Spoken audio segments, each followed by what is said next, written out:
मैं उन्हें आप देख रहे फैक्ट हम जब भी अगर सुने स्पाइडरमैन देखता हूँ जरूर ये सोचता हूँ स्पाइडरमैन की तरह दीवार पे चलना, वेब शूट करना, वाह कितना अमेजिंग होता होगा ना। काश मेरे पास भी ऐसी पावर्स होती। आप बड़े होते हो तो पता चलता है ये सब तो कार्टून था, ऐसा रियल लाइफ में थोड़ी ना होता है। क्या ये माना सही? और साइंस क्या कहती है इस बारे में? क्या रियलिटी में भी स्पाइडरमैन हो सकता है?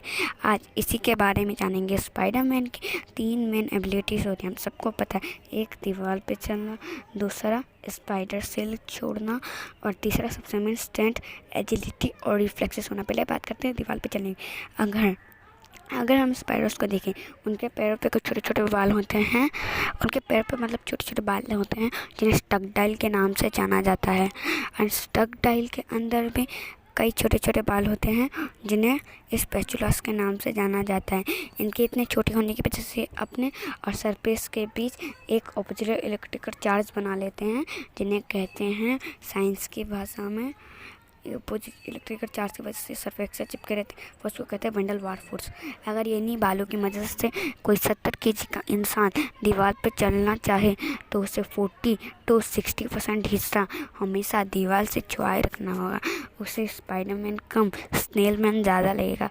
तो चलिए, हाल ही में रिसर्चर्स ने एक मटेरियल बनाया जिसमें स्पाइडर के पैरों जैसे ही स्पैचुला थे, पर ये स्पाइडर के पैरों के स्पैचुला से 10 गुना ज़्यादा वैंडल वार फोर्स जनरेट करते हैं।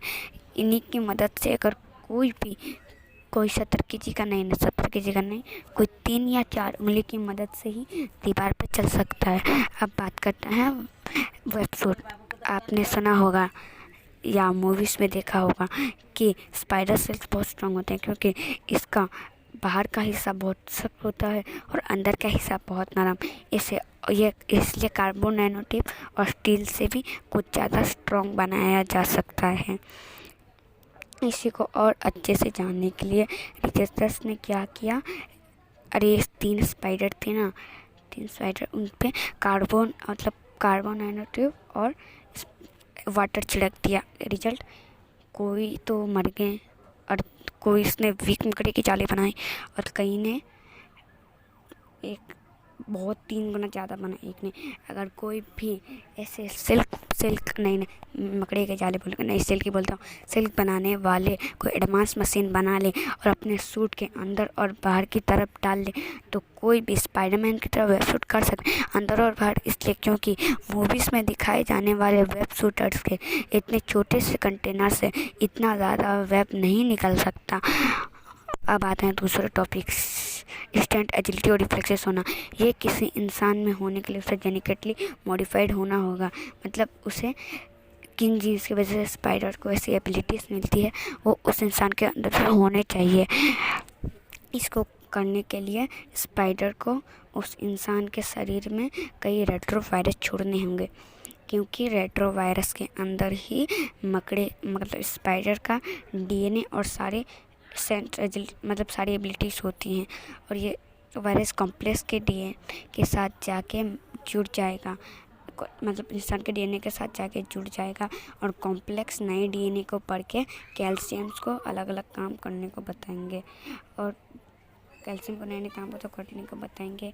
और उस इंसान के डीएनए को कुछ हद तक, मतलब थोड़ा ही बदलना पड़ेगा, इस हद तक कि उसे मतलब जिसमें उस स्पाइडर की जैसी एबिलिटीज़ आ जाए पर वो स्पाइडर की तरह दिखने ना।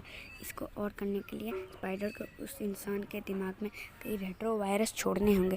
रेट्रोवायरस को ब्रेन सेल्स में जाके डीएनए को ऐसा बदलना हो कि ब्रेन सेल्स डैमेज ना हो, और मसल फाइबर्स में जाके डीएनए को ऐसा बदलना होगा कि मसल फाइबर स्ट्रांग हो जाए। और ऐसे काम को बिना गलती के करने के लिए तो कोई डिग्री लिया हुआ स्पाइडर चाहिए भाई। तो ऐसे ही साइंस और टेक्नोलॉजी की मदद से स्पाइडरमैन बिल्कुल हो सकता है।